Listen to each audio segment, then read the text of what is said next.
Buenas tardes, bienvenidas, bienvenidos. Gracias por estar aquí en esta jornada con motivo de la celebración del Día Internacional de la Luenga Materna, que llega hoy, día miércoles 21. Permítanme que les confiese o que les comparta, pero un constato a satisfacción que tengo como diputado de Archivos y Bibliotecas, porque esta casa, la Diputación Provincial de Zaragoza, siga una de las impulsoras y promotoras de la celebración do Día da Luenga Materna. Pero otro constato, también les confieso, a mí la sensación agridulza per comprobar que también en este día se ningunea desde o gobierno de Aragón a institución que tiene más responsabilidad en la defensa del patrimonio cultural, que niega a existencia de cualquiera de las nuestras luengas principales, especialmente o catalán de Aragón, el aragonés. Así que comenzamos esta jornada reiterando o mío agradecimiento a las personas que charraron en las suyas lenguas maternas desde tiempos ancestrales, que conservaron a suya luenga, a suyas cantas, refráns, a todas las escritoras y a todos los escritores, poetas, maestros y maestras, educadores, educadoras, comunicadores, periodistas, músicos, artistas en general, y a todas las personas que se expresan en la suya luenga materna o aprendita en aragonés o en cualquiera de las suyas variedad y en catalán de Aragón. Gracias a ellos en Aragón se hablan tres luengas: castellano, aragonés y catalán. Muchas gracias. Muchas gracias y muchas gracias. Tengo que reiterar a la Fundación Gaspar Torrente, que está aquí su presidente, Vicent Fuster, por la organización y por el impulso a este momento que vamos a disfrutar hoy aquí en la Diputación Provincial de Zaragoza, en este salón, rodeados de este conjunto pictórico que acaba de ser restaurado hace poco y que acaba de cumplir 70 años, y que siempre que hacemos aquí un evento, un acto, pues me gusta también contar que estamos rodeados de arte, porque en este salón de plenos antiguo de la Diputación de Zaragoza, pues por aquí se han pasado pues muchísimas cosas realmente relevantes. Por eso, en esta idea de hacer actividades de tipo cultural, y más en este día 21 de febrero, Día Internacional de las Lenguas Maternas, nos apetecía que en un sitio con relevancia histórica hiciéramos algo también histórico para la propia Diputación. Como digo, agradezco a la Fundación Gaspar Torrente que en este día en el que estamos, por un lado, mostrando la diversidad, el plurilingüismo como una riqueza cultural de Aragón, sea la Diputación quien esté aquí y acojamos la iniciativa de la Fundación Gaspar Torrente. Agradezco también a todos los ponentes que están aquí. Creo que si a alguien le gusta el argot taurino, que es también muy interesante para hablar de él, estamos aquí entre los tres mejores espadas que han recorrido muchos lugares. Si a alguien le gusta el fútbol y no le gusta la tauromaquia, pues puedo decir aquí que estamos ante los Messis del lingüismo, de la lingüística de España. Acabo de conocer a Juan Carlos Moreno Cabrera, que es este señor tan serio, pero que ya veréis que no solamente es serio, sino que creo que él nos puede contar su origen diverso, como casi todos los que estamos aquí, pero creo que en alguno de sus ancestros hay un punto, hay alguien que era aragonés, porque tiene un humor fino y un somardismo bastante exacerbado, diría yo.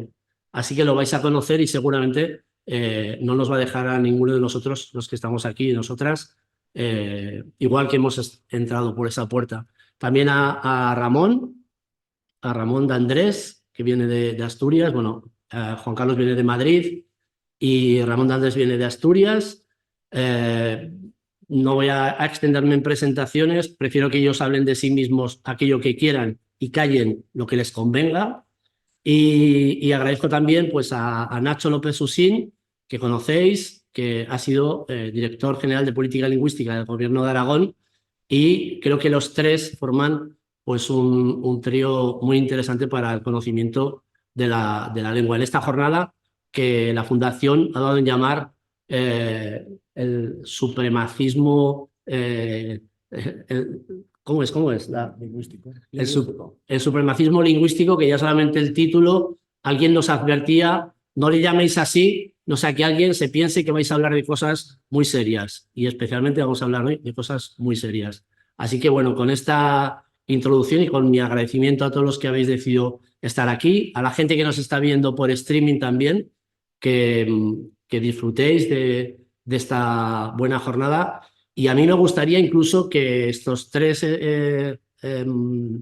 bueno, pues expertos en un momento dado también se pudieran batir en duelo a partir de las propuestas que ustedes o de las preguntas que ustedes tengan, porque seguramente nos van a provocar muchas reflexiones en torno a algo que a mí personalmente y a muchos de los que estamos aquí y que nos están viendo, nos parece obvio que en Aragón camináramos hacia la cooficialidad de las tres lenguas que tenemos en Aragón, y no hacia esta deriva de negacionismo en una nueva versión, que es el negacionismo lingüístico, que, bueno, pues seguramente vamos a vivir durante este tiempo, durante estos tiempos difíciles, tiempos en los que vamos a tener que defender lo obvio. Así que, bueno, les invito a que nos provoquen, a que nos hagan disfrutar del momento, y les agradezco también pues, su participación aquí, y especialmente a la Fundación Gaspar Torrente y a Vicent Fuster. Muchas gracias.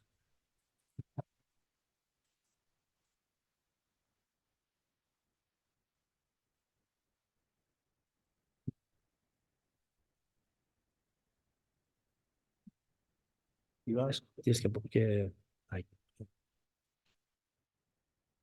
Muchas gracias a la Fundación Gaspar Torrente por haberme invitado a participar en esta jornada dedicada al supremacismo lingüístico. Para mí es una satisfacción enorme porque yo llevo 2 años jubilado, más de 2 años jubilado, y la verdad es que tengo poca oportunidad de estar en contacto con las personas, diversas personas, y explicarles mi punto de vista. Esto lo hacía cuando daba clase, ahora ya no lo puedo hacer, pero aprovecho estas circunstancias, unas circunstancia tan interesante como esta, pues para hacerlo. De modo que estoy muy satisfecho de poder contribuir a esta jornada. Voy a hablar sobre el fetichismo de la lengua escrita y el supremacismo lingüístico. Lo primero que tenemos que ver es exactamente las 3 partes de las que consta mi exposición. Voy a hablar en primer lugar del fetichismo del signo lingüístico, hablaré en segundo lugar del fetichismo de la lengua escrita, y luego voy a hablar de la ideología que rodea las glosas emilianenses como una manifestación realmente prácticamente perfecta de la conjunción entre supremacismo lingüístico y fetichismo de la lengua escrita. Ambos aspectos se entremezclan y están perfectamente aliados en una ideología supremacista en torno a las glosas emilianenses. De modo que estos son los 3 puntos que voy a tratar en mi exposición. Claro, lo primero es exactamente qué es esto del fetichismo. Bien, el concepto de fetichismo es un concepto que viene de la antropología. Aquí puedo citar este párrafo de la Wikipedia, que bueno, es una definición que nos puede servir para el objetivo que se pretende en esta charla. Fetichismo es la devoción hacia los objetos materiales a los que se ha denominado fetiches. El fetichismo es una forma de creencia o práctica religiosa en la cual se considera que ciertos objetos poseen poderes mágicos o sobrenaturales y que protegen al portador o a las personas de las fuerzas naturales. Los amuletos también son considerados fetiches. Esta es la definición que nos da la Wikipedia. Hay un autor que, mediante una de sus genialidades, entre las muchas que tiene, pues utilizó este término de la antropología para aplicarlo a la economía política. Ya podrán adivinar que se trata de Carlos Marx en El Capital, libro primero, volumen primero, sección primera, capítulo primero, habla precisamente, aplica el concepto de fetichismo a la mercancía. Y dice esto: el carácter misterioso de la forma mercancía estriba, por tanto, pura y simplemente en que proyecta ante los hombres el carácter social del trabajo de estos como si fuese un carácter material de los propios productos de su trabajo, un don natural social de estos objetos, y como si, por tanto, la relación social que media entre los productores y el trabajo colectivo de la sociedad fuese una relación social establecida entre los mismos objetos, al margen de sus productores. Mediante este concepto de fetichismo de la mercancía, puso Carlos Marx en evidencia a las teorías económicas prevalentes en su época. Y lo interesante de esto es que en las teorías económicas actuales, en la mayor parte de ellas, si no en todas, sigue existiendo este fetichismo de la mercancía, e incluso se ha ampliado a otros conceptos de economía política, como por ejemplo el concepto de mercado. De manera que los mercados en sí mismos tienen una serie de propiedades a las que estamos, querámoslo o no, sometidos todos de forma aparentemente irremediable. Es lo mismo, es el concepto. Bien. Ahora voy a hablar del fetichismo del signo lingüístico. Voy a mencionar un autor, que no sé si es el primero que lo hace, pero es uno de los primeros, que utiliza el concepto de fetichismo referido al signo lingüístico. Si quieren, a las palabras, el fetichismo de las palabras. Este autor es un polaco llamado Adam Schaff, nacido en Leópolis el 10 de marzo de 1913 y muerto en Varsovia el 12 de noviembre de 2006. Estudió Derecho y Economía en la Escuela de Ciencias Políticas y Económicas de París y Filosofía en Polonia, y se especializó en epistemología.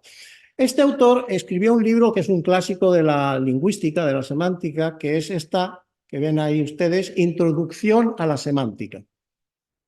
Este es un libro que es un clásico de la semántica, como digo, y en este libro llega un momento en el que hace referencia a otro libro, que es el libro que tienen ustedes a su derecha, La teoría del habla y la lengua, que es un libro de un autor, Sir Alan Gardiner, que era un afamado egiptólogo, que escribió pues, un libro sobre el habla y la lengua, un libro general, y precisamente Adam Schaff revisa las aportaciones fundamentales de este libro.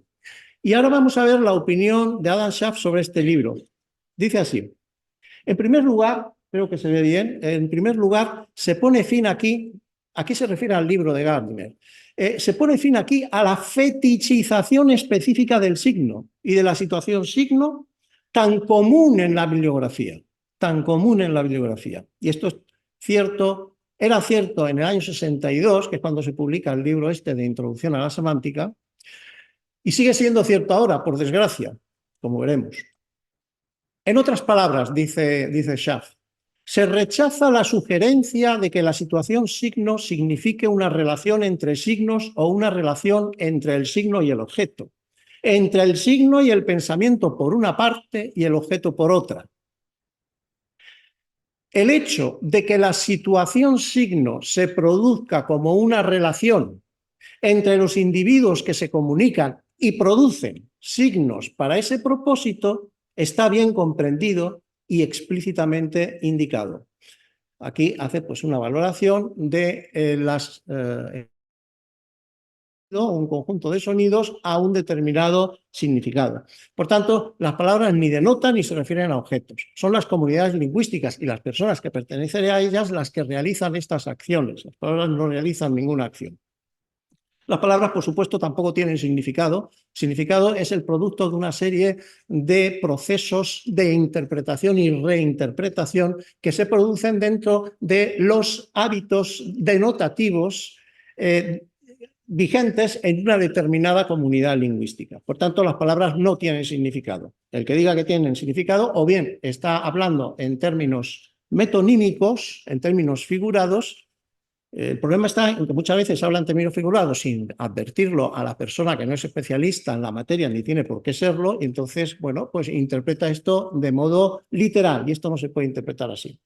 Por supuesto, las palabras crean ideas, las palabras transmiten ideas, son evidentemente manifestación de esta fetichización del signo lingüístico. Y ahora vamos a la segunda parte, lo que tiene que ver con el fetichismo de la lengua escrita. Si ya tendemos a hacer fetiches las palabras, cuando esas palabras se escriben, aparecen, porque normalmente la palabra hablada, bueno, normalmente no, la palabra hablada es algo evanescente, es algo que se produce en un determinado momento y desaparece prácticamente nada más pronunciarla, desaparece. Sin embargo, cuando se escribe, da la impresión de que la palabra está ya fija, está ya fijada, está ya, bueno, materializada per saecula saeculorum. Ahí la tenemos ya escrita. Aquí tenemos, por ejemplo, el fetichismo de la lengua escrita, está escrito y, bueno, pues en esta diapositiva que ven, pues está fijado el fetichismo. Estas palabras son, en realidad, en la lengua real, natural, son producto de acciones. Esto también es un producto de una acción, que es la de escribir, pero con la diferencia que he mencionado. Entonces, existe una tendencia claramente que veremos que es prácticamente irresistible a convertir la palabra escrita, el discurso escrito y los textos en fetiches. El caso de las glosas emilianeses es un ejemplo de esto que voy a analizar después. Voy a mencionar a otro polaco. Esto no ha sido premeditado. Me han salido dos polacos sin yo tener intención de que me salieran. Pero hay un hispanista de origen polaco, Ángel Rosenblatt, nacido en Węgrzów, en Polonia, el 9 de diciembre de 1902 y muerto en Caracas el 11 de septiembre del 84, muy conocido como filólogo, ensayista, hispanista, judío venezolano de origen polaco. Bien, pues este autor, que tiene muchos escritos, entre sus escritos figura este libro, Fetichismo de la letra. Y voy a mencionar unas palabras tomadas del prólogo que escribió Elena Méndez García de Paredes a este libro, porque, bueno, reflejan bastante bien esto del fetichismo de la letra, el fetichismo del texto escrito, al que se le adjudican unos poderes que no tiene. Por ejemplo, fijar la lengua, para parar el cambio lingüístico, la lengua queda ya perfectamente homogeneizada, fijada. Todo esto son propiedades que se derivan del concepto fetichista de la lengua escrita. Dice así, se trata, referido al libro, de un florilegio de ejemplos ortográficos en los que una concepción scriptista de la lengua impera socialmente y termina por alterar la pronunciación natural de las palabras. Es decir, la escritura tiene una influencia mala sobre la lengua natural. Cuando lo escrito actúa de modelo previo al que habría que adecuar el buen decir de la lengua oral y falsea la realidad histórica de una lengua, como ocurre con los esfuerzos de muchos cultos o semicultos por distinguir en la pronunciación dos grafías B y V, que remiten a un único sonido, y que la academia se empeñó durante casi 2 siglos en estimular una falsa pronunciación, a todas luces inexistente, como muestran las rimas de nuestros poetas del Renacimiento y del Siglo de Oro. Voy a referirles una anécdota personal al respecto de la B y la V. En Madrid tenemos metro y una de las estaciones de metro se llama Avenida de América. Yo iba sentado en el vagón del metro y llegamos a la estación de Avenida de América. El letrero de la estación no está escrito Avenida totalmente, sino que está abreviado como AVDA, AVDA. Y entonces fui testigo del siguiente diálogo que me dejó estupefacto. Un niño le pregunta a su papá, «Papá, ¿qué significa AVDA?» Contestación del padre, que me hizo que se saltaran los ojos de las óritas. «Niño, no se pronuncia AVDA, se pronuncia AVDA». Yo, la verdad es que sentí la tentación de corregir al padre, pero al final, bueno, pues simplemente lo dejé pasar. Digo, bueno, ya el niño ya se aclarará. En todo caso, debería haber continuado diciendo, se pronuncia avda y significa avenida, que es lo que tenía que haber dicho. Con fetichismo de la letra, que es el título del libro, dice la prologuista, Rosenblatt apela al natural fonetismo histórico del español y apela también al lector continuamente advirtiéndole del error que supone pronunciar al pie de la letra. Bien, aquí voy a corregir a la prologuista. Es imposible, bueno, es posible pronunciar al pie de la letra, pero el resultado es un monstruo. Si intentamos pronunciar al pie de la letra un texto escrito, el resultado que obtenemos es monstruoso. Y lo voy a probar ahora. Tomemos la palabra escrita fetichismo, que aparece aquí y que, bueno, aparece en el título de esta exposición. Bueno, como es un poquito larga, lo vamos a abreviar en feti. Nos quedamos en feti. Bien, vamos a pronunciar al pie de la letra feti, o intentarlo al menos, veremos que no nos va a salir. Según la escritura, primero hay una F. Observad que primero hay una F. En segundo lugar hay una E. En tercer lugar hay una T. Y en tercer lugar hay una I.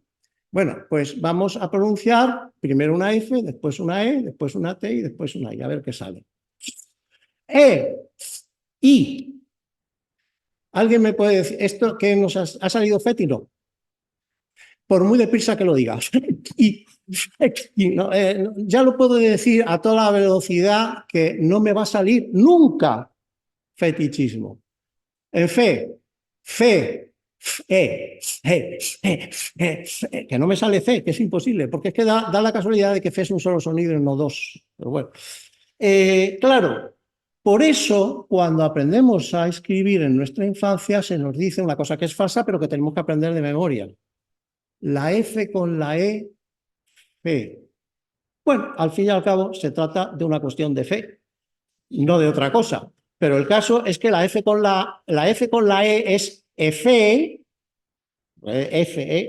o si lo queremos pronunciar como dos sonidos seguidos sería fe. No sale fe, ni sale nunca. Por tanto, bueno, esto es en lo que yo me apoyo para decir que la lengua escrita es impronunciable. Y además la lengua escrita es ininteligible. Pero para demostrarlo, lo puedo demostrar ahora mismo. Ya puestos, ya voy a demostrar, aunque no estaba previsto, voy a demostrar además que es ininteligible, tal como está escrita. Fíjense ustedes, yo tengo aquí con un espacio en blanco, fetichismo, un espacio en blanco, D, un espacio en blanco. Bien, supongo que los espacios en blanco no se pronuncian, aunque podía pronunciarlo, no sé, el sonido, pero vamos a que no se pronuncian. Bien, entonces, como los espacios en blanco son idénticos, tengo que observar un silencio de duración idéntica en todos los casos. Bueno, pues ahora lo voy a hacer así y observarán que no se entiende nada. Con fetichismo, de, la, lectura, Rosenblatt, apela, al, natural, fonetismo, histórico, del, español, y apela también al lector continuamente, advirtiéndole. ¿Se están enterando de algo? Han identificado todas las palabras, pero no se han enterado de nada. ¿Por qué? Porque esto se lee de otra manera. Para leer esto hay que naturalizarlo, hay que echar por la borda la escritura y decir con el fetichismo de la letra, que es una sola expresión, no es con el fetichismo de la letra. Es lo que está escrito, es con el fetichismo de la letra, una sola expresión, etc. Así es como se entiende. Es decir, la escritura, si no se naturaliza, es incomprensible. Por eso cuesta tanto enseñar a los niños a leer. No porque los niños sean tontos, que no lo son mucho más listos que nosotros, pero es que vamos contra la natura. Lo cual no quiere decir que la lengua escrita sea útil, es necesario enseñar, yo no digo que no, pero hay que reconocer que es contra natura lingüística además, contra natura lingüística. Bueno, perdonad por esto, no estaba previsto, pero ya no lo he podido evitar. Que la lengua escrita sea un medio de representación y que no usurpe ni pase, fíjese que no lo estoy leyendo, en realidad lo estoy naturalizando. No es que la lengua escrita sea un medio de representación y que que la lengua sea escrita y no usurpe ni pase por encima de la lengua oral como si fuese la lengua con antonomasia. Esto es muy importante para lo que quiero decir, que no usurpe ni pase por encima de la lengua oral como si fuera lengua por antonomasia y distorsione la pronunciación y prosodia de las formas naturales de hablar. La lengua escrita distorsiona la lengua natural. porque es una lengua artificial. Bien, fetichismo de la lengua escrita. Me he inventado una palabra porque la idea que voy a dar ahora es tan absolutamente extravagante que necesita una palabra extravagante, que me la he inventado yo. Grafoglotopeya. Esta palabra me la he inventado sobre la base de onomatopeya. Onomatopeya significa creación de nombre. Onoma es en griego nombre y peia viene de poieo, que significa hacer nombre, hacer nombre. Eso es lo que significa onomatopeya. Por cierto, nada que ver ni con imitación ni con sonido, curiosamente. Nada que ver con esto. Esto es muy interesante. Eso es tema de otra conferencia distinta. Sobre onomatopeya me he inventado el término grafoglotopeya, que es construcción de lengua mediante la escritura. Cuando esta es una idea absurda totalmente, pero que aparece continuamente. Solo cuando se escribe un dialecto o habla adquiere calidad de lengua. O bien, una lengua nace cuando se escribe. Los primeros testimonios escritos es el nacimiento de una lengua. Esto es una cosa totalmente absurda, totalmente fuera de la realidad lingüística, pero que existe. Y como es una idea absolutamente extraordinaria y rarísima, pues necesita una palabra propia. Luego otra sería la adopción de una ortografía elimina o entorpece el cambio lingüístico. El que adoptemos una ortografía y que esa ortografía no cambie no significa que el cambio lingüístico siga su curso natural. En absoluto, en absoluto. Veremos algún ejemplo después. Y luego la ortografía reglamentada unifica y homogeniza la diversidad fonética. No, señor. La ortografía unificada y reglamentada oculta, disimula la diversidad fonética, pero no la elimina. Ejemplo de las tres cosas. Grafoglotopeya. Bueno, pues aquí esto si lo ampliamos para que se vea bien, esto está sacado todo de internet. Bueno, sobre este documento vamos a hablar después. Vamos a poner la manita aquí. Vamos a hablar después las famosas glosas milanesas, pero por ejemplo, aquí tenemos un ejemplo de grafoglotopeya. Descubre el precioso pueblo riojano que presume de ser cuna del español. Ejemplo de grafoglotopeya. Déjame pasar. Luego, la cuna de la lengua. Los monasterios de Suso y Uso, entre cuyas paredes algún monje escribió las primeras letras en castellano. Esto es la cuna de la lengua. La lengua ha nacido aquí, como veremos luego, en este margen, pues esto está en latín, esto que tienen aquí está en latín, en este margen está el supuesto nacimiento de la lengua española.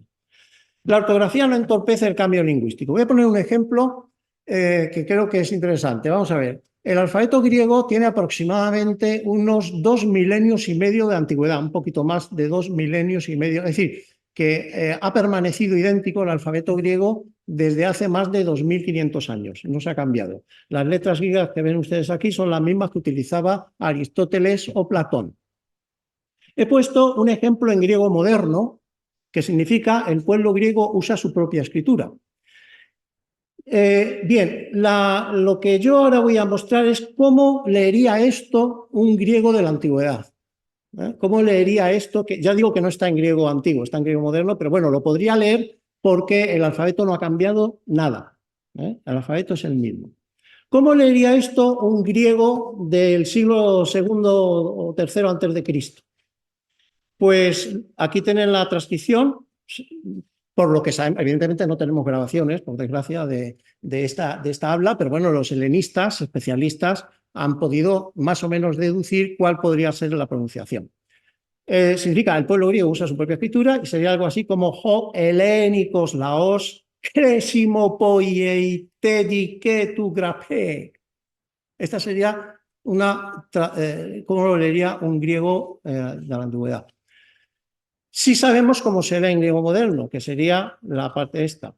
O el helénicos laos cresimo poiei tu grafi. Es decir, ha cambiado muchísimo la fonética, ha cambiado muchísimo la fonética. Y sin embargo, la escritura es la misma, exactamente la misma. No ha cambiado para nada.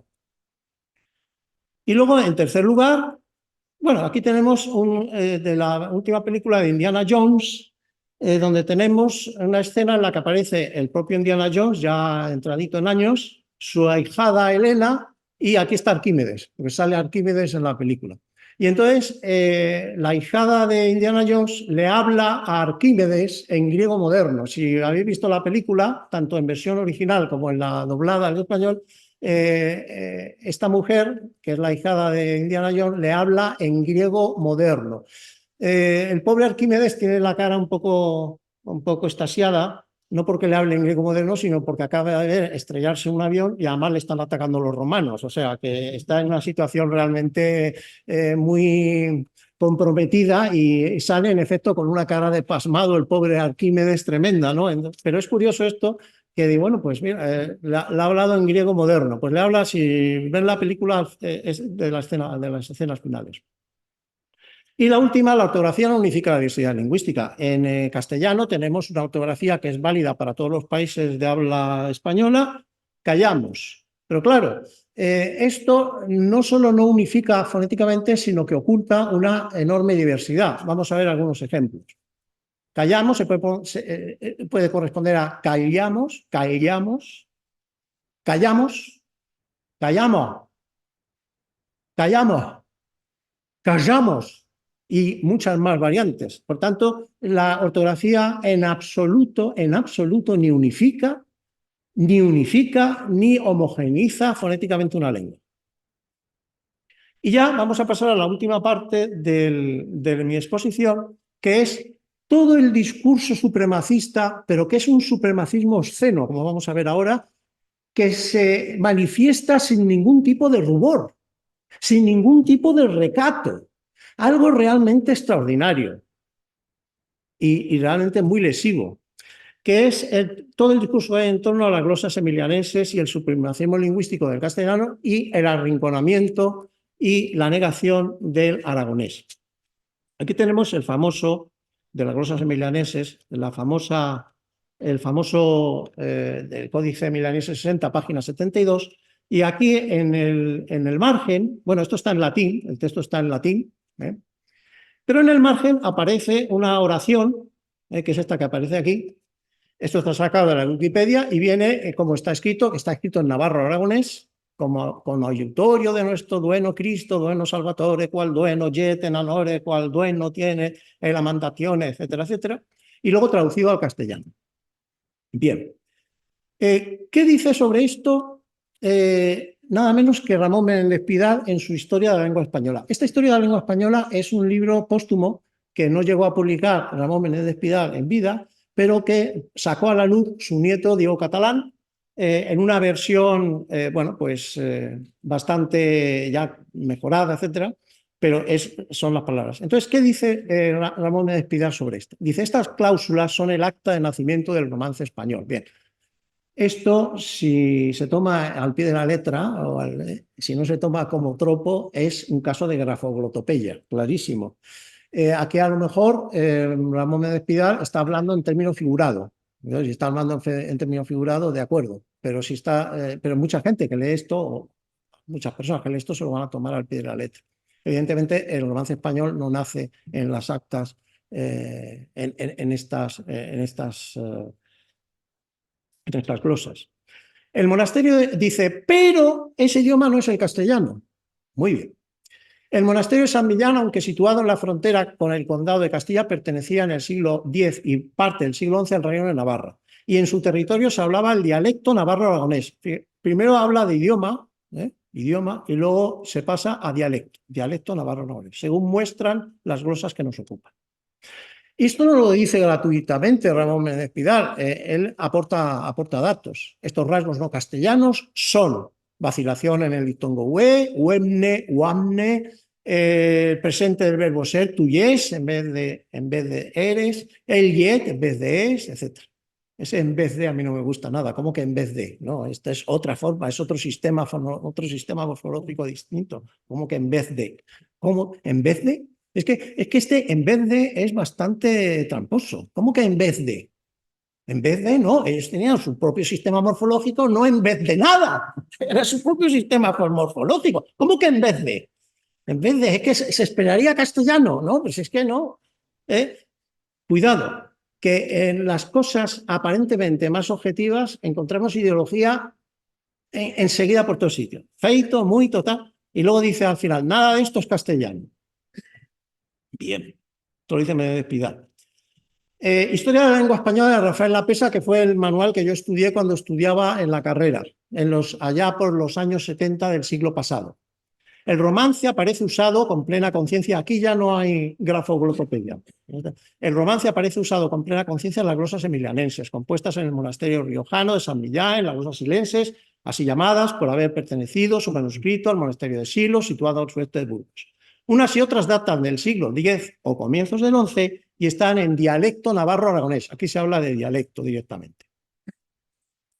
Y por último, una cita de Antonio Alatorre, que es un filólogo mexicano y escritor, que dice en la página 131 de su libro Los 1001 años de la lengua española: ¿están escritas en nuestra lengua estas glosas? No, evidentemente. Las gentes de Fernán González, salvo los aliados vascos, hablaban el rudo dialecto castellano, bueno, esto de rudo sobra. No hay dialectos rudos y dialectos suaves, pero bueno, rudo. Bueno, el rudo. Me viene bien porque, bueno, es un poco de antídoto contra el supremacismo castellanista. Pero bueno, rudo, vamos a dejarlo en rudo. Ya digo que no tiene fundamento lingüístico, pero bueno, me viene bien como antídoto. El rudo dialecto castellano, pero no lo escribían porque no sabían escribirlo. Esto para el supremacismo lingüístico castellano es insoportable. Esto, claro, esto lo dice un mexicano, ¿no? Porque que un castellano diga esto, que no sabían escribirlo. ¿Qué no sabían escribir los castellanos? Solo en los monasterios se escribía. Ahora bien, en el San Millán estaba a fines del siglo X en territorio navarro y el de Silos estaba en territorio recién conquistado. La lengua de las glosas silenses es la misma que la del emilianense. Es la única lengua navarro, es la lengua navarro-aragonesa. Bien, pues ahora vamos a ver un proceso mediante el cual se expulsa el navarro-aragonés de las glosas. Se le va a expulsar y va a ser ocupado por el castellano. Y vamos a ver el sitio web de la Fundación San Millán de la Cogolla. Estos son reproducciones del sitio web de la página web de San Millán de la Cogolla. Esta es la primera página que sale, pero ahora vamos a verlo en detalle. Esto lo puedo ampliar para que se vea mejor. Lo ampliamos. Dice así: los monasterios de Susuyuso de San Millán de la Cogolla fueron declarados en 1997 Patrimonio de la Humanidad. Todo muy bien, me parece perfecto. Este galardón viene avalado tanto por razones históricas y artísticas y religiosas como por razones lingüísticas y literarias. Sin duda, estas últimas han forjado la personalidad histórica de esta tierra como cuna, lo pone entre comillas, lo cual está bien, porque nos indica que es una metáfora. Ahora, de un hecho trascendente, la importancia universal del idioma, es decir, del navarro-aragonés, que entre los muros del Suso dio sus primeros balbuceos. Ninguna otra lengua conocida de extensión e importancia comparables a la española. Pero vamos a ver, ¿cómo que la española? Pero si están en navarro-aragonés. ¿Pero qué me están diciendo? Esto es verborrea y farfolla supremacista. Esto es como un anuncio de Coca-Cola. Es una vergüenza que una cosa que es patrimonio cultural, que tiene un legado cultural importantísimo, se vea manchado y ensuciado por esta verborrea supremacista. De extensión e importancia compararse a la española puede ser atribuida o asociada a un monumento en el entorno cultural tan secularizado. Bien, esto puede ser un desliz, pero no, es que vamos a ver más ejemplos de esta página web. Aquí tenemos otro, de la misma página web, Estamos hablando, lo amplío. En este marco surgió el primer ejemplo histórico de la lengua española. El primer pasaje de prosa continua, una muestra de un sistema lingüístico perfecto. El aragonés no es perfecto. El navarro-aragonés no, pero el español sí, perfecto en sí mismo perfecto. No hay lenguas perfectas imperfectas, señores. No hay lenguas perfectas imperfectas. En razón de su utilidad comunicativa. Alejados ya de los esquemas latinos con independencia lingüística consciente. Y en este mismo marco, solo algunos siglos más tarde, se escribió su verso, Gonzalo de Berceo, ya metemos la literatura, para decir que, bueno, pues evidentemente. A ver, nuestra literatura. Pasamos al siguiente. Todo esto es de la página web. Esto está en la página, por lo menos estaba cuando lo consulté hace un mes. Pues, supongo que seguirá estando. Dice, la lengua española ya se va creciendo el texto de la Fundación San Millán de Cogolla, entonces aquí ya tenemos el éxtasis, esto es el orgasmo supremacista supremo. La lengua española es el medio de expresión fluido e incesante cambio de una comunidad con fuerte energía social el vehículo de convivencia y entendimiento y el vínculo de unión de todos los pueblos del mundo hispánico. De todo el devenir de la historia de nuestras naciones, el idioma sigue evidenciándose como el logro más estable, sólido, creativo, rentable, lo que supone nuestra mayor riqueza. Por supuesto, el aragonés ni es sólido, ni es estable, ni es creativo, ni es rentable. La lengua española representa un valor universal, pero bueno, ¿quién lo podía ver? Es un valor universal, es un valor universal. Dice, es un valor universal excepcional. Cuidado, muy pocas lenguas, realmente muy pocas lenguas. O sea, esto es pura basura supremacista, pura basura, pura verborrea, excepcional, en tanto que en el concurso de todo, porque yo digo una cosa, el español, el castellano es una lengua como cualquier otra, es lo que yo digo, es una lengua normal y corriente. Como el aragonés es una lengua normal y corriente. Mi lengua es una lengua normal y corriente. Yo ni es excepcional ni nada de esto. En tanto que el concurso de todos, los que lo usamos, se constituye en el eje fundamental y distintivo de una, vaya, me salto aquí, y distintivo de una de las principales comunidades del mundo con cerca de 400 millones de hablantes. Aquí han fallado, porque es que creo que a Felipe VI, no sé si ha sido a Felipe VI, a alguien importante, debería ser importante porque salía en la tele, le he oído decir que son 600 millones. O sea, que aquí se han quedado cortos por 200 millones. Entonces, bueno, en realidad son 600 millones. Bueno, aquí pecan de ser excesivamente modestos, la verdad. Son muy modestos aquí. Ya son 600 en realidad. Y luego ya la guinda del pastel, que esto también está tomado de la página web, aquí está, de F. San Millán, es que, claro, además, hay un pequeño detalle que es importante tenerlo en cuenta, y es que en estas glosas hay un par de glosas en euskera, en vasco. Y claro, como está al lado del español, pues el español adquiere una carta de naturaleza genealógica especial, puesto que aparece junto con una de lengua prerromana. O sea, ya realmente es impresionante. Navarro aragonés ha desaparecido de aquí. El aragonés ha desaparecido desde el principio, ha sido eliminado del mapa, que es lo que pretende el supremacismo lingüístico, eliminar del mapa. Por eso es lingüicida. Y no solo es lingüicida este discurso, sino que además es etnocida. Quiere eliminar las características culturales. Y entonces, detrás de toda esta palabrería, detrás de todo esto, ¿qué es lo que hay? Pues detrás de todo esto está, bueno, aquí está, esta es una placa que hay que viene a confirmar lo que yo digo. En recuerdo de la glosa, esta está puesta en el año 73. Primer testigo de la lengua española. Aquí lo dice claramente en la placa. No he ido todavía, tenía intención de ir a ver si la han quitado, pero me da la impresión de que no, de que esa placa sigue allí. Bien, para terminar, todo este discurso se manifiesta de otra manera referente a lenguas que no son el castellano. Por ejemplo, el aragonés no existe como lengua. Voy a citar un párrafo de un librito de divulgación titulado Lenguas y dialectos de España, que ha sido reeditado en múltiples ocasiones y que supongo que se reedita porque se usa.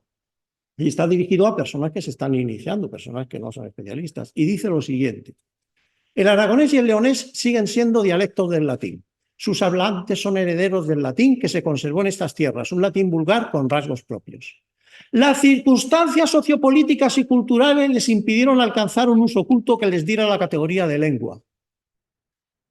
Esto es terrible lo que está diciendo aquí. Lo que está diciendo aquí es lo siguiente. Vamos a ver. Una de las averiguaciones fundamentales de la lingüística contemporánea es que toda comunidad lingüística, por pequeña que sea, por modesta que sea, por poco avanzada tecnológicamente que parezca estar, todas las comunidades lingüísticas, ya estén en la selva amazónica, ya estén en el desierto del Kalahari, ya estén en las selvas tropicales de África ecuatorial, ya estén en Australia, todas tienen una lengua humana, han desarrollado una lengua humana totalmente formada y completamente perfecta en sí misma, como tal lengua humana. Y ahora resulta que las comunidades lingüísticas aragonesas carecen de lengua, no tienen lengua. Esto es tremendo, porque esto es decir que están subdesarrollados lingüísticamente. El concepto de uso oculto no se usa en lingüística para definir una lengua. No conozco ninguna teoría lingüística Bueno, es posible, hay muchas teorías lingüísticas, muchas merecen la pena y otras la verdad es que no. Es posible que entre las teorías lingüísticas que no merezcan la pena estén aquellas que dicen que para que una lengua sea una lengua tiene que tener un uso oculto, denominado oculto, ¿no? Bueno, pues no existe, es decir, para que exista una lengua tiene que tener su fonética, su morfología, su sintaxis y su léxico y su semántica, punto. No que sea culto, tiene que ser culto y menos aunque se escriba. Este criterio no vale para decir que no es una lengua. Bueno, pues no es una lengua. Con el paso del tiempo, lo que técnicamente consideramos como dialecto ha quedado reducido en realidad a una serie de hablas con mayor o menor vitalidad, muy erosionadas por la presencia del castellano después del español. Se llama aragonés a las hablas procedentes del latín que se hablaron y en parte se siguen hablando en Aragón. Aunque se utiliza la denominación de dialecto aragonés, no tienen estas hablas la uniformidad mínima que se le supone a un dialecto. Fijémonos cuando se habla de diversidad y se refiere al español lo que dice. Esto es de la página web de la Fundación San Millán. La misma universidad que caracteriza al español, la lengua de una comunidad de pueblos con fuerte energía social, que se expresa también mediante variedades que le son propias y contribuyen a crear su identidad, esta diversidad es justamente signo de unidad. Mientras que la diversidad del aragonés es signo de todo lo contrario, de su no unidad, de su no uniformidad. Estas hablas dicen, no tiene estas hablas la uniformidad mínima que se supone un dialecto. Es decir, ni siquiera llega a dialecto. Como decía Menéndez Pidal o La Pesa, que hablaban de dialecto. Por supuesto, ni de lejos llegan a lengua. Esto es inadmisible. Porque es igual que si, por ejemplo, en un libro de cosmología o de divulgación de la cosmología se dijera que la Tierra es el centro del sistema solar. Exactamente igual. Es una cosa que es que no se puede decir y que no se puede consentir. Esto no se puede consentir. Las llamadas hablas aragonesas son lenguas naturales, normales y corrientes. Normales y corrientes. Ni más ni menos. Ni más perfectas ni menos perfectas. Todas las lenguas tienen sus complejidades, sus simplicidades, tienen sus excepciones, tienen sus reglas, todas, absolutamente todas. Y todas son lenguas. ¿El español es universal? Sí. ¿El aragonés es universal? Sí. ¿Por qué? Porque son manifestación de una característica de la especie humana que es la facultad humana del lenguaje. Todas las lenguas del mundo son manifestación plena de la facultad humana del lenguaje. Porque igual que los perros ladran o las arañas tejen redes, telas de araña, el ser humano, por la fundamentación biológica de la facultad humana del lenguaje, produce lenguas. Y esas lenguas manifiestan plenamente y por tanto universalmente, porque es una característica universal del ser humano. Por tanto, negar a una comunidad que no ha desarrollado plenamente su facultad lingüística es un acto de racismo lingüístico, lo que llamo yo lingüicismo, racismo lingüístico. Y no se puede tolerar que en un libro de divulgación que van a leerlo personas que no conocen esta materia de las lenguas y los dialectos, ni tienen por qué conocerla porque están empezando, se les influya ya desde el principio estas ideas científicas. Ya para terminar, no cansarles demasiado, les voy a citarme a mí mismo, que bueno, es uno de mis deportes favoritos, porque ya que escribo las cosas, pues uno siente una gran satisfacción de citarse a sí mismo. Yo tengo un libro que se llama Errores y Horrores del españolismo lingüístico, con el subtítulo de 5 vocales para conquistar el mundo, publicado en la editorial Chalaparta en el año 2015. Y de ese libro extraigo el siguiente párrafo. Al aragonés se le niega la condición de lengua y la oficialidad junto con el castellano en la comunidad autónoma de Aragón, en donde el catalán no es reconocido tampoco como lengua oficial. Los intentos de crear un estándar escrito, artificial como todos los estándares escritos de las lenguas europeas, para dotar al aragonés de los instrumentos necesarios para poder sobrevivir en la sociedad contemporánea, son mirados por muchas personas con desdén y son muchas veces ridiculizados y criticados injustamente. ¿Por qué este ensañamiento con una lengua moribunda? Bueno, pues yo en esta conferencia he intentado dar algunas pistas, algunas ideas para contestar esta pregunta. Muchas gracias por la suya atención.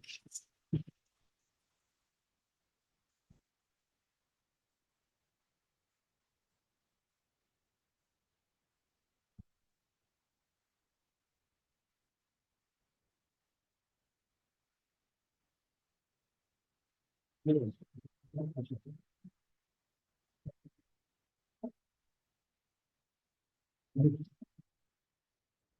pues si alguien ha tenido suficiente y quiere provocarle un poco más, se acepta que estas preguntas. Es lo que más me interesa. Bueno, pues venga, empieza la discusión. ¿Sí? ¿Por allí?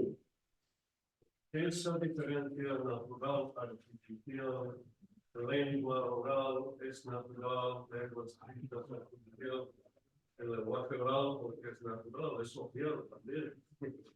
Bien. Entiendo que sí, los Bien. órganos con los que pronunciamos son Bien. biológicos, son universales en el hombre, pero el lenguaje hablado es también normalizado, es también tiene su connotación social, etcétera, y lo mismo que el lenguaje Bueno, escrito. aquí sí, perdón. Es que antes se me olvide.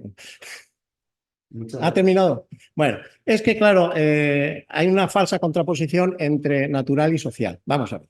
El ser humano es un ser social. Bueno, sabemos que hay animales, como el ser humano, que necesita colaboración para poder sobrevivir. Las manadas de lobos que cazan entre ellos para poder sobrevivir.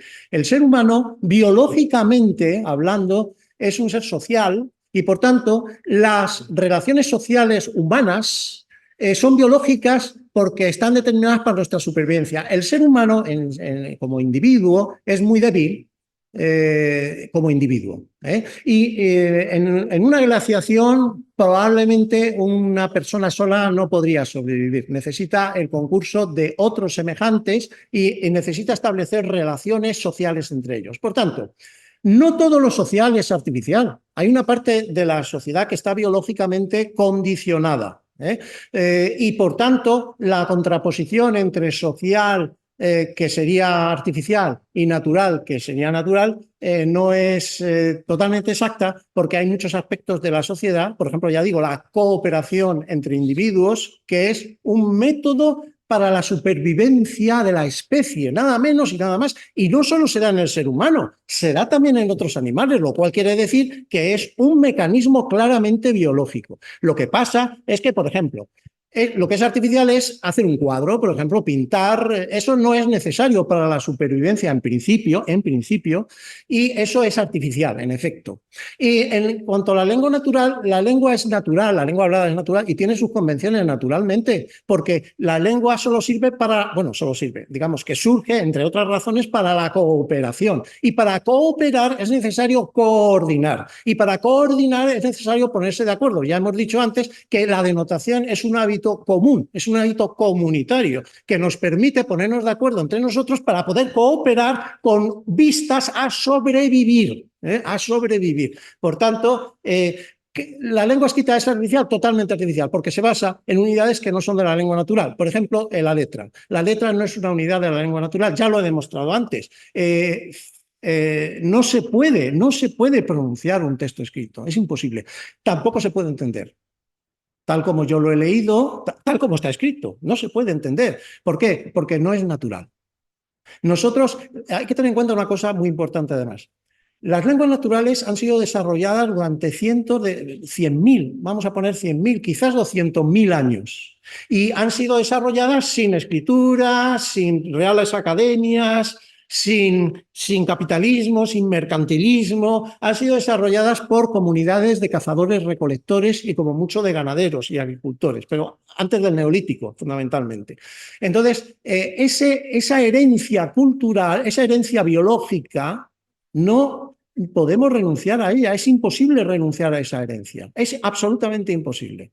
Por eso digo que, y eso es natural. Lo que pasa es que, claro, las sociedades, además de esa cooperación natural, existen además cuestiones culturales que son artificiales. La lengua natural, en todas las sociedades, se puede complicar, por ejemplo, para los rituales para comunicarme con los dioses, con los seres espirituales. Yo puedo modificar mi lengua de modo artificioso, de manera que existe un chamán que domina esa lengua y los demás no la dominan, y que es el encantador. Puedo utilizar la lengua con fines mágicos, con fines rituales, con fines religiosos. Todo eso es cultural, evidentemente no necesariamente biológico, pero tiene toda una base biológica.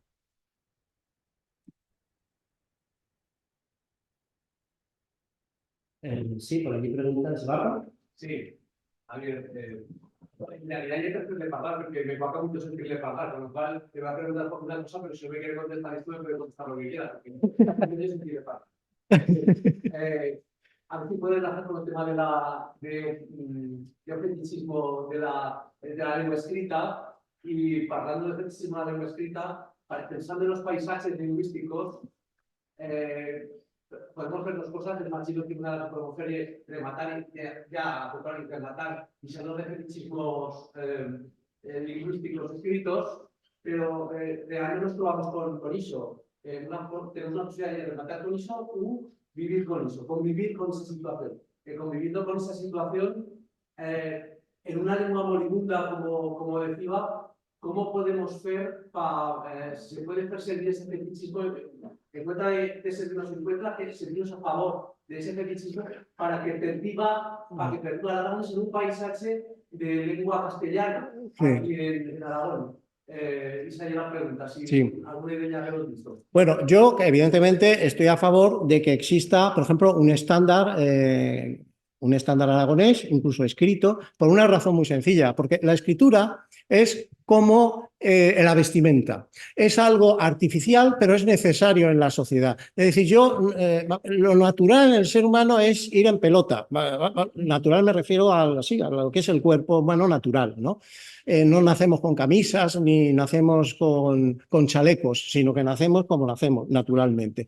Y la lengua escrita y la lengua llamada culta es como una vestimenta. Bien, evidentemente, si yo estoy en la sociedad en la que estoy, el aragonés está en una determinada sociedad occidental, donde la gente no va en taparrabos, sino que va con una determinada vestimenta, lo que no podemos dejar es al aragonés en pelota, sin escrituras y tal. Ahora bien, la escritura y las elaboraciones culturales de las lenguas tienen sus riesgos, como ya hemos visto. Y entonces, claro, es bastante posible que algunos de los males entendidos y de los fetichismos que se asocian a la lengua dominante se asocien a la lengua dominada cuando ésta se escribe. Y, por ejemplo, decir el aragonés escrito es el bueno y lo que habla la gente es una desviación, una degeneración de ese aragonés escrito. Eso habría que evitarlo. Y habría que evitarlo también ya con la lengua dominante también. Es decir, pensar que lo que habla la gente en la calle, cuando yo digo en mi dialecto madrileño, porque yo la conferencia no la he dado en español, no, yo la he dado en madrileño, que es mi dialecto, yo la he dado en dialecto. Cuando yo digo en mi dialecto, vamos para atrás, vamos para adelante, evidentemente yo no estoy hablando mal. Yo estoy utilizando una serie de sintagmas que no están, digamos, sancionados por la lengua escrita académicamente sancionada. Yo no estoy hablando mal, no estoy hablando mal. Por eso se considera que es hablar mal si un académico dice para atrás, para adelante, ¿para dónde vas? Se considera, porque claro, existen una serie de evaluaciones culturales de las lenguas. Todo eso existe. Pero también existe la posibilidad, porque no nos podemos resignar, de educar a la gente y decirle, bueno, esa es una manera, igual que ir de frac, es una manera de, bueno, estar en una determinada situación porque te exigen ir de frac, pero no podemos decir que ir desnudo es una degeneración de ir de frac. No tiene el menor sentido. No tiene el menor sentido. Entonces, claro, tiene sus peligros, pero tanto respecto de la lengua minorizada a la que se le intentan dar los mismos instrumentos o parecidos a los que tiene la lengua dominante, como en la propia lengua dominante, hay que eliminar en la educación la idea de que la lengua hablada, la lengua llamada vulgar del pueblo, pues es una lengua degenerada, es una lengua escrita degenerada. Esto es un absurdo, porque eso significaría que un niño antes de aprender a leer no podría hablar. O sea, si realmente al hablar estamos degenerando, estamos, digamos, pronunciando la lengua escrita, entonces los niños que no saben leer y escribir no podrían hablar. No tiene el menor sentido. La lengua hablada por la gente normal y corriente, a veces despectivamente en los estudios de lingüística y de dialectología, se habla de lengua inculta, de personas incultas, de personas descuidadas, de habla descuidada. Todo esto es un insulto. Es un insulto directo que no tiene ningún fundamento. No existe habla descuidada. Hombre, habla descuidada es la de un borracho. Pero no es que se habla descuidada, es que no puede articular porque los efectos del alcohol le impiden realizar adecuadamente las rutinas psicosomáticas que producen el habla. No existen hablantes ignorantes. En los estudios de dialectología está continuamente. En los hablantes incultos, en los hablantes poco cultos, en los hablantes... ¿Pero esto qué es? No existe un hablante. Desde el punto de vista lingüístico no existe. Desde el punto de vista social sí existe el hablante inculto, claro, pero desde el punto de vista lingüístico no hay hablante inculto. De hecho, el hablante analfabeto es el hablante ideal, que no está, cuyo conocimiento no está entorpecido ni deturpado por la enseñanza del alfabeto, de la escritura, que lo que hace es interferir nuestra sabiduría lingüística. Esa es la realidad. Por eso la gente tiene tantas dudas al hablar, porque claro, le han metido una serie de normas en la cabeza y luego intenta aplicarlas y no sabe cómo aplicarlas porque no son las suyas, son ajenas, son extrañas. Bueno, sí, más o menos creo que... Sí, ¿hay alguien que quiere preguntar algo más? Yo quería hacer una reflexión sobre, hablando sobre lo que haya comentado, que la lengua suprematista, el concepto suprematista, que la paradoja que hay en lenguas suprematistas, como puede ser el francés, ¿no? Que en otros contextos, como por ejemplo en Quebec, es una lengua que está perseguida y requiere que ser defendida en contra del inglés o mismo del castellano en Estados Unidos. Y luego también sobre el mismo asunto, recuerdo a una amiga que me conocía a poco, le dije, yo estudio y hablo portugués. Y pues en portugués te hablar por más de 350 millones de personas y que tiene una gran literatura, ¿no? Es decir, se ve, pero si ya no se entiende. Aquí estoy en portugués, ¿no? De todas formas, es peligroso utilizar esos argumentos. No, es que yo estudio portugués porque tengo una gran literatura. Es que, vamos a ver, tener una gran literatura es irrelevante para una lengua. O sea, para lo que es la estructura de una lengua, tener gran literatura o tener un uso oculto es absolutamente irrelevante. No tiene ninguna relevancia lingüística. Y esto no lo dicen los lingüistas y lo tendrían que decir. Pero el problema es que si un lingüista dice esto, le van a poner en duda en su... Claro, yo esto no lo decía cuando estaba empezando. Yo, claro, yo ahora pues estoy jubilado y evidentemente, pero claro, yo de joven no decía estas cosas, pero ahora sí las digo. Bueno, ahora, antes de jubilarme también las decía, pero vamos, más o menos, cuando ya adquieres una... Y bueno, me ha podido costar algún tipo de, bueno, de desprecio por parte de, ¿no? Incluso de, bueno, de falta de reconocimiento. Claro, hay que tener en cuenta que la ciencia en general y los científicos, piensa la gente que están en una especie de, bueno, de caja de cristal y que les es ajena la ideología, y no es así. El científico investiga aquello que tiene prestigio. Por ejemplo, hay mucha más gente que estudia inglés, que estudia muchos lingüistas que estudian la gramática del inglés, que estudian la gramática del navajo. ¿Por qué? Porque el inglés tiene prestigio, el navajo no. Entonces, claro, si yo quiero que se reconozca mi trabajo, yo quiero progresar académicamente, yo quiero, pues, que es una actitud lógica, es decir, yo lo que no quiero es quedarme marginado, sino que se me reconozca y que se me estime, estas cosas. Claro, te tienes que arrimar al árbol que más sombra da. Entonces, pues estudia inglés, estudia las lenguas de prestigio, vamos a decirlo así, y las lenguas que no son de prestigio, pues no tienen tantos investigadores por esto. Y entonces, claro, hay que estudiar una lengua en sí misma, porque merece la pena estudiar cualquier lengua. Yo parto de esa idea. ¿Solo merece la pena estudiar inglés? No, yo creo que merece la pena estudiar cualquier lengua. Cualquier lengua es susceptible de merecer la pena de ser estudiada. Cualquiera. Me da igual, sea portugués o sea la que sea, me da igual. ¿Que tiene muchos hablantes? Me da igual. Es decir, sí, el chino tiene 1.000 millones de hablantes. Entonces, si yo quiero hablar, aprendo chino para hablar con 1.000 millones de personas, pues a lo mejor no tengo vida suficiente. No tengo vida suficiente para hablar ni siquiera 10 minutos con 1.000 millones de personas, que sería un montón de minutos y a lo mejor serían 14.000 años. No, evidentemente no es por eso. Porque tiene una gran literatura. Si tiene una gran literatura, pues yo leo esa literatura y la puedo leer en bilingüe, por ejemplo. Y así ya disfruto de... Yo soy un gran admirador de... Vamos, animo a la gente a que lea textos bilingües porque así tienes acceso al significado, pero también puedes disfrutar de la... Yo ahora mismo estoy leyendo la Odisea en griego antiguo y con traducción, y la verdad es que os digo que es una experiencia realmente maravillosa. Yo no puedo leer la Odisea como tal, pero sí con traducción. Entonces yo lo otro, leo, sé lo que significa, voy bien, y además he observado una cosa, voy por el canto 10. A partir del canto 5 o 6 ya empiezas a entender cosas sin la traducción. Es impresionante, pero es así, ¿eh? Es así. Bueno, quien dice la Odisea, pues dice, yo qué sé, literatura alemana, francesa, inglesa. El bilingüe es una maravilla. Es una maravilla para la persona que, bueno, más o menos pueda acceder.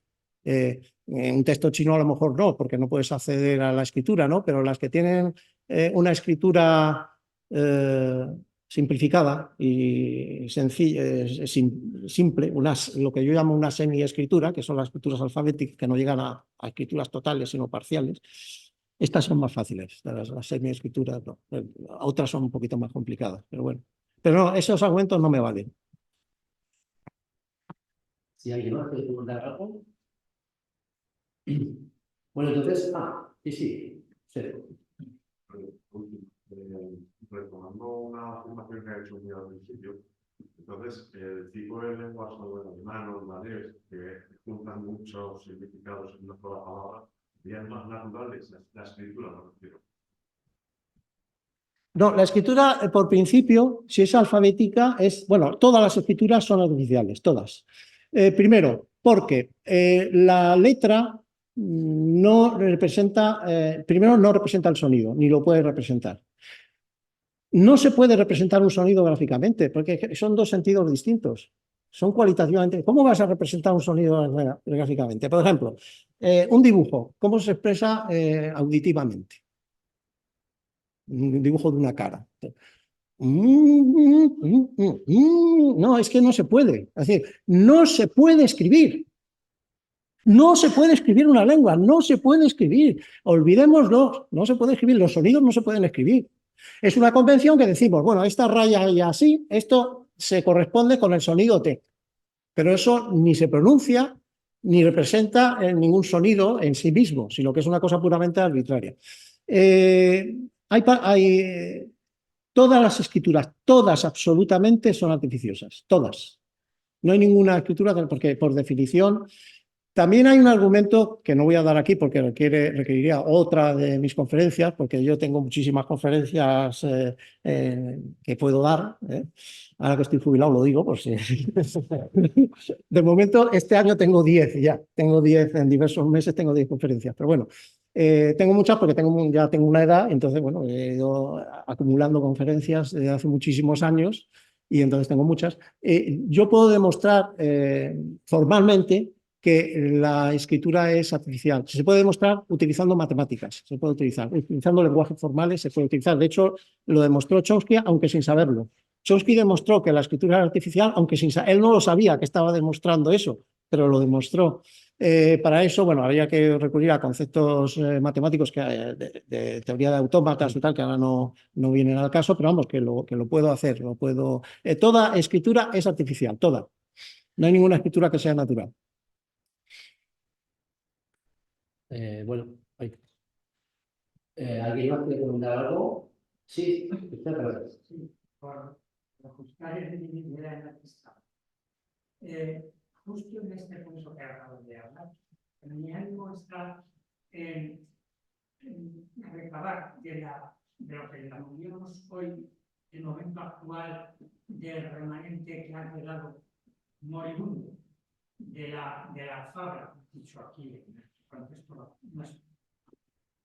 Y la escritura ya herramiental, no practicada en siglos, por cierto, el Pilar de Canillas está nuestro propio territorio, sería, junto con el administrado de los pocos supervivientes que aún estamos en los periodos incluidos, la práctica o el comentario sería, al hilo de todos los términos, con máxima síntesis, es no, buscar a través de este formato que usted, yo explicaba, de que no es sustrato fidedigno, pero dado que no nos queda sino la evocación en él de aquellos avances que ya están extintos, sí que con este argumento que considero no sigue a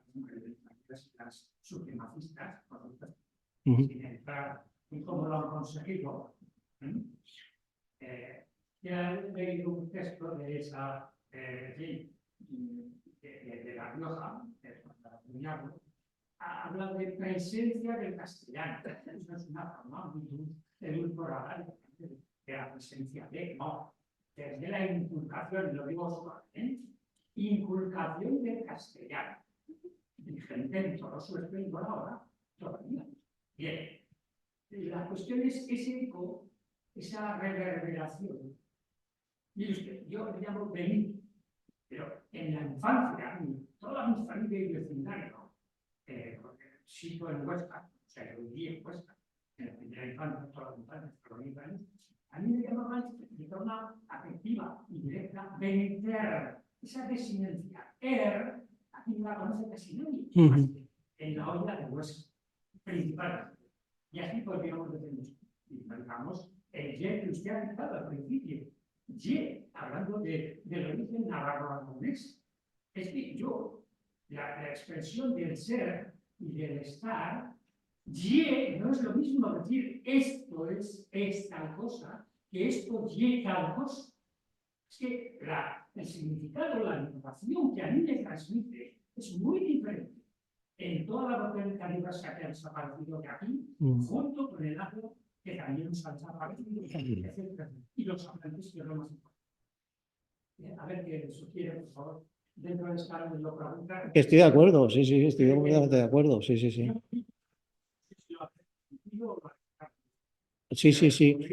Y cuando se estableció el euskera unificado, el euskera batúa, se tuvieron en cuenta también variedades anteriores que no estaban ya vivas, pero que tenían su literatura, que habían dejado por escrito su presencia y se tuvieron también en cuenta, en efecto, y de esta manera se creó pues una especie de idea de una lengua digamos asentada en una historia, es decir, porque claro, es que el aragonés, como todas las lenguas, tiene una historia, también se quiere eliminar esa historia, se quiere obviar, y claro, eso, por eso digo que es etnocida, es lingüicida y etnocida. Entonces, bueno, pues sé que suena muy duro decirlo, pero es tal como yo lo veo, ¿no? Y no desde Madrid, porque me dicen, ¿cómo desde Madrid? No, desde Madrid, no, desde este cráneo, de esta mente, que ahora no está en Madrid. Yo he nacido en Madrid, pero mi mente ha ido también por otro sitio, ¿no? Bueno, esa canción tan bonita que está ahí, pues casi va marcando el final.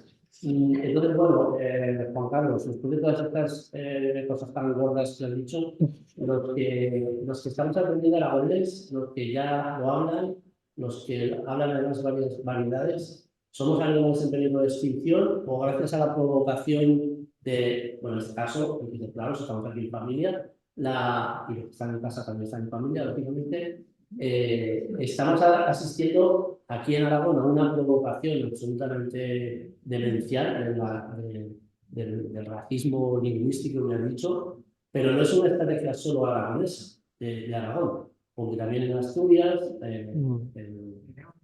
posteriormente nos hablarán de la situación de Asturias, en León y en otros lugares, el negacionismo lingüístico forma parte ya de una estrategia de borrar el patrimonio cultural aragonés, leonés, asturiano, etc.